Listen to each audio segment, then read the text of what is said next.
Hello friends, this is a journey of a middle-aged lady who presented to us with acute right shoulder pain.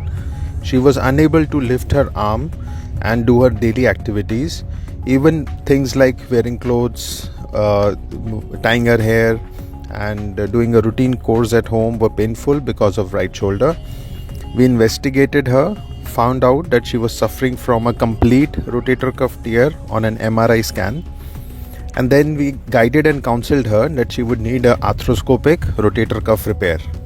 So this is a minimally invasive surgery in which we look at your shoulder with a small camera and we find out the torn part of the muscle tendon, that is the rotator cuff, and we repair it with multiple suture anchors or bioabsorbable small screws with attached threads which tie the muscles back.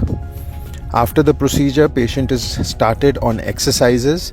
She was undergoing an extensive rehabilitation program at home which involved a lot of strengthening and flexibility exercises using free weights, TheraBands and stretching using her own body weight. She was able to lift dumbbells and free weights at 4 months follow-up.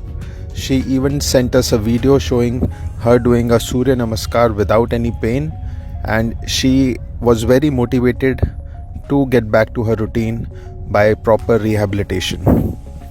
She continued strengthening her shoulder using various bodyweight and strengthening exercises. She stepped up the TheraBand program, and this is her hanging from a bar without any discomfort and the same shoulder supporting her own body weight without any pain. If you or your loved ones are suffering from a shoulder pain, it could be a rotator cuff tear, get in touch with your sports surgeon today.